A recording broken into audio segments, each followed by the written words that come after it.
have a certain amount of months of income to live on while you're getting your startup up and going. Everybody thinks they want to run their own business and they want to work their own hours and they want to do their own thing and all this until they realize they have to work their ass off for it. When you own your own business, you're not working 8 hours a day. To be successful and get it going, you're not only doing what's production or what you're doing for the customer or whomever your clientele is, but then you also have to be that person behind the scenes. If you are the only one running that business, then behind the scenes, then you have to do the managerial work. You're at a job and you have a responsibility on a daily basis of what to do.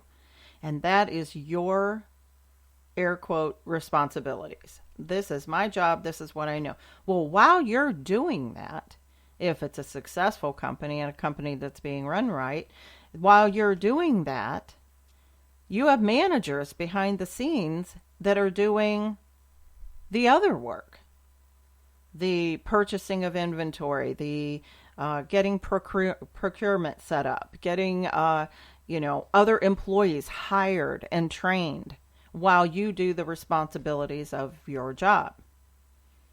And so it's one of the reasons why we have such a high percentage of first year in business, the businesses close. Because you may have been really good at baking cakes, at, maybe you're well known for your pizza and your pasta sauce. Or maybe you are an expert at working on, foreign cars. Or maybe you own, your own auto. You started selling a few used cars and you're like, hey, I should open up a used car lot. You recycled a few and fixed them up and sold them out of your front yard. And then you get the bright idea that you made some money doing that. And now you want to run a little store and you want to have an auto sales.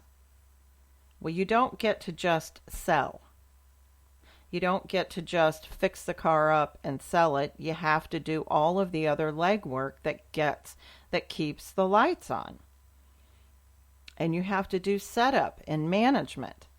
And that is why businesses fail, because the best baker in the world, if he's not working after hours for the management piece of it, it's going to fail. It can't help but fail.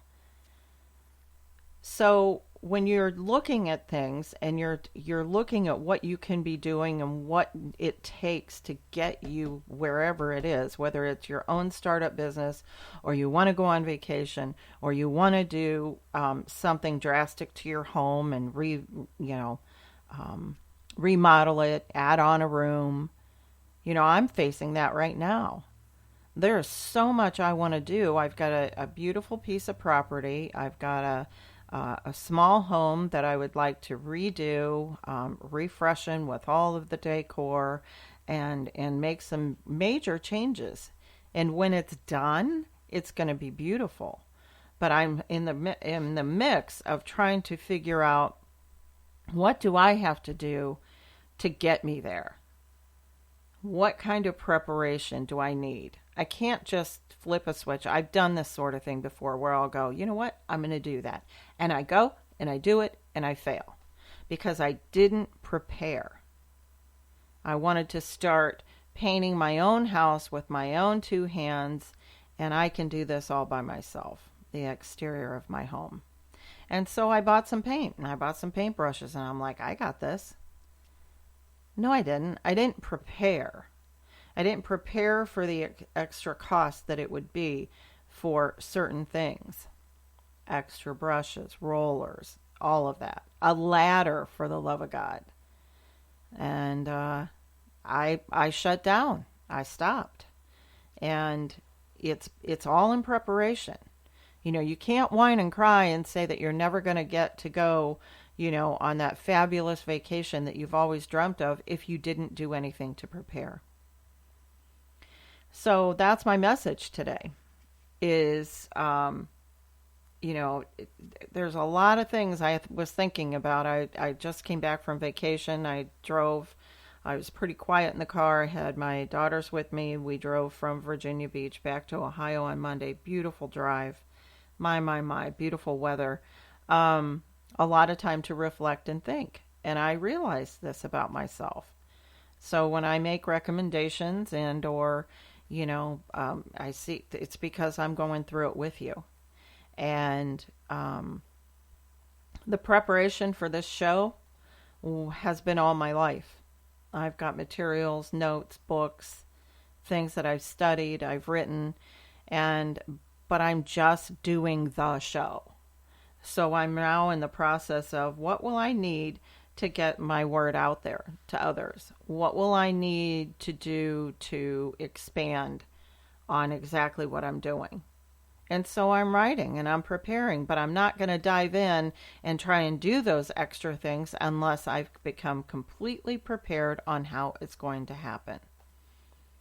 So we go in and we prepare and we have expectations. And the reason why we want to be careful with those expectations is because if it doesn't go the way we thought. So while the best that we can do is prepare for something new. Make the notes on what it will take to get you there or what you need, and then do that thing. And give it a try and fail. If you're failing, you're trying. If you are, I'm in the sales arena. If you're getting told no, that means you are working the system. That means you're having conversations with people. That means you're talking to them about your product or service. So it's not, perfectly easy to do this kind of thing. It's work and it's challenge and it's trying. And the best thing that you can do is give it a go. Give it a try. Again, the sales arena, call that customer you're afraid to. Give him a call. Let him tell you no. Let him talk about yes. But the only way you're never going to know, but the main way you're never going to know is if you don't give him a call. Do the thing that's a little bit intimidating. And own it. There's nothing wrong with a true professional calling up a guy that he wants to sell something magnificent to. You know what? I've been thinking about you all day, sir. And quite honestly, I'm nervous about calling you, but I have a product or service that I think is perfect for you. And I think I didn't just think about this today. I've been thinking about calling you for a week. But every time I picked up the phone, something talked me out of it. And today I said, nope, that's not going to happen. Because I believe in my product or service so much that I walk through that fear, Mr. Potential Customer, just to give you a call. If you call somebody and say that, I guarantee you amazing things will happen. Magic will happen. And you call and say that over and over again and get better and better at it, pretty soon you're going to be eliminating the intimidating part. You won't have to tell somebody you're afraid to call them, although it is very humbling. But once you get past that and you practice calling the people that you're afraid to say no, or you're afraid of what they might say because there's such a big potential opportunity for you to sell to, you're going to build your confidence.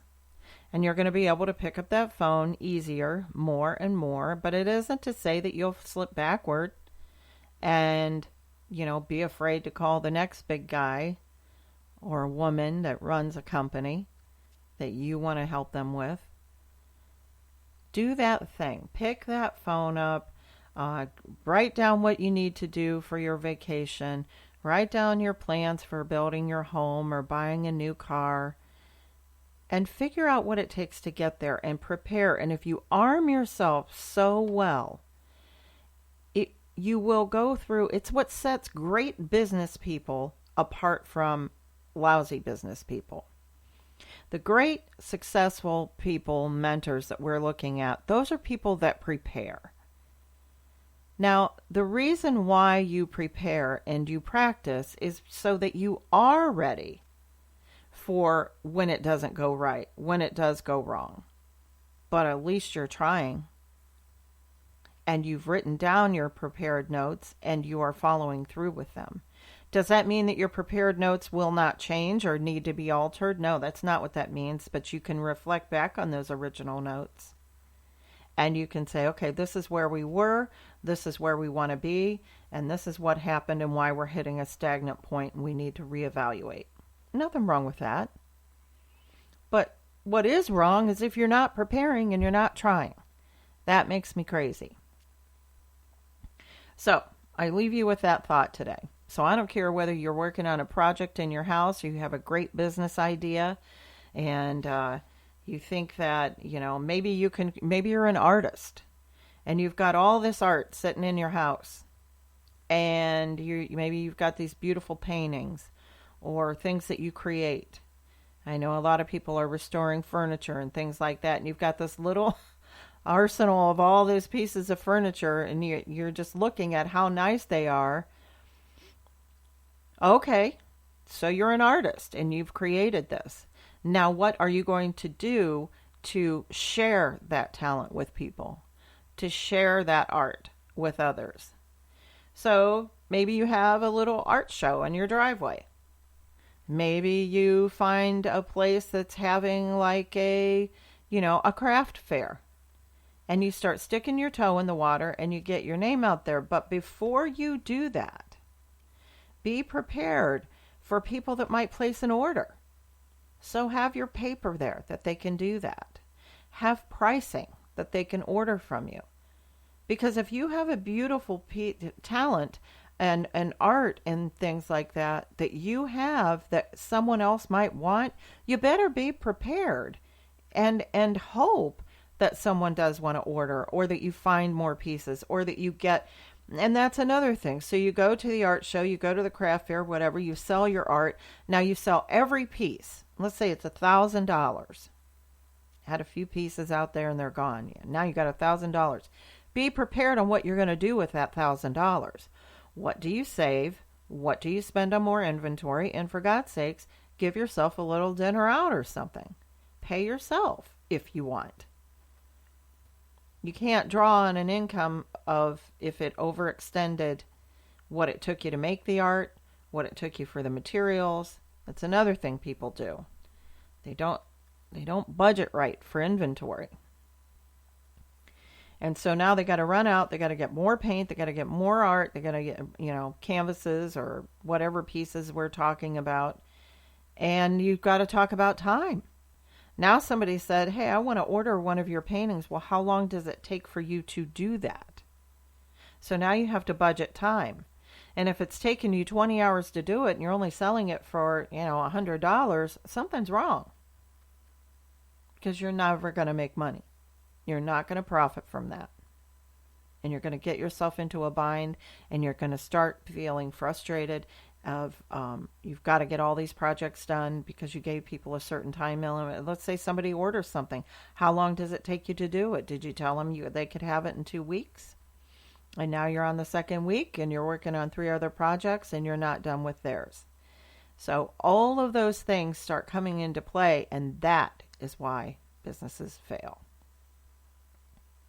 So when you take your craft or what you love or your passion and you turn it into a possible means of making money. Remember I said on a show about a week or so ago, I said, think about what you like to do. What did you passively love to do when you're about 13? And the reason why I say 13, 14, 15 is because it's some of the most difficult times of our life. When we are going through the transition, it's very difficult. And as we go through that process and we go through those teen years, there's something that we may have found to do creatively that put our mind at ease. And that might be just the thing that you can turn into a business. So there you go. That's my little reflective thing. I've been thinking about that, and it's something that, to be honest with you, it's something that I struggle with. Because I am more of a startup kind of person. Oh, I have this idea. And then, there's another idea. Oh, gosh. And my pursuing and finishing is, I just say that I don't have that good of a record at it.